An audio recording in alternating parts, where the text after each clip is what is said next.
Assalamualaikum warahmatullahi wabarakatuh. Perkenalkan, nama saya Riyandi Kekurniawan dari kelas 11 IPS akan menjelaskan pelaksanaan demokrasi di Indonesia pada periode 1959 hingga 1965. Pelaksanaan demokrasi di Indonesia pada periode 1959 hingga 1965. Kinerja Dewan Konstitut yang berlarut-larut membawa Indonesia ke dalam persoalan politik yang sangat pelik.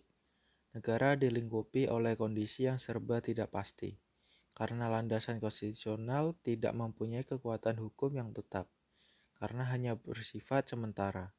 Selain itu juga, situasi seperti ini memberi pengaruh yang besar terhadap situasi keamanan nasional yang sudah membahayakan persatuan dan kesatuan nasional.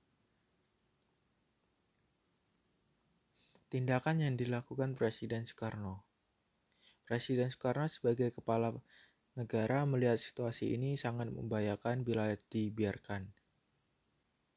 Oleh karena itu, untuk mengeluarkan bangsa ini dari persoalan yang teramat pelik ini, Presiden Soekarno menerbitkan suatu dekrit pada tanggal 5 Juli 1959 yang selanjutnya dikenal dengan sebutan Dekrit Presiden 5 Juli 1959. Dalam dekret tersebut, Presiden menyatakan pembubaran Dewan Konstitut dan kembali kepada Undang-Undang Dasar 1945.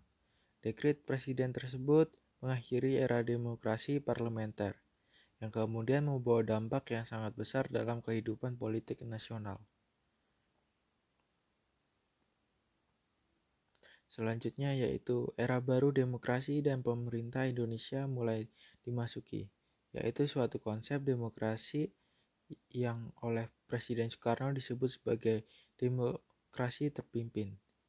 Maksud konsep terpimpin ini dalam pandangan Presiden Soekarno adalah dipimpin oleh hikmat kebijaksanaan dalam permusyawaratan dan perwakilan.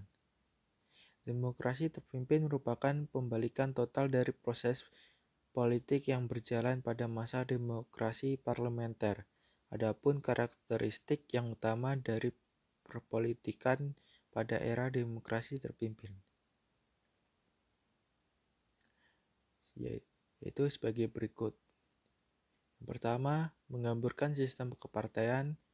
Kehadiran partai-partai politik bukan untuk mempersiapkan diri dalam rangka mengisi jabatan politik di pemerintah, karena pemilihan umum tidak pernah dijalankan, tetapi lebih merupakan elemen penumpang dari tarik ulur kekuatan antara lembaga kepresidenan, Angkatan Darat, dan Partai Komunis Indonesia. Yang kedua, dengan terbentuknya Dewan Perwakilan Rakyat gotong royong, peranan lembaga legislatif dalam sistem politik nasional menjadi sedemikian lemah. DPR GR tidak lebih hanya merupakan instrumen politik lembaga kepresidenan. Proses rekrutmen politik untuk lembaga ini pun ditentukan oleh Presiden. Yang ketiga, hak dasar manusia menjadi sangat lemah. Kritik dan saran dari lawan-lawan politik Presiden tidak hanya diberikan, mereka tidak mempunyai keberanian untuk menentangnya. Yang keempat, masa demokrasi terpimpin membuat kebebasan pers berkurang.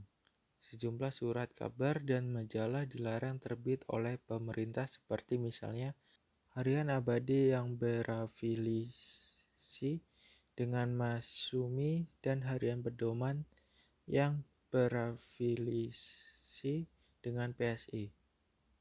Kelima, sentralisasi kekuatan semakin dominan kepada proses hubungan antara pemerintah pusat dan daerah. Daerah-daerah memiliki otonomi yang sangat terbatas. Dari kelima karakteristik di atas, kita dapat menyimpulkan bahwa era demokrasi terpimpin terdapat penyimpangan terhadap demokrasi. Hal ini tidak lepas dari kondisi Indonesia yang baru merdeka. Terima kasih, mohon maaf apabila ada kesalahan dalam berbicara.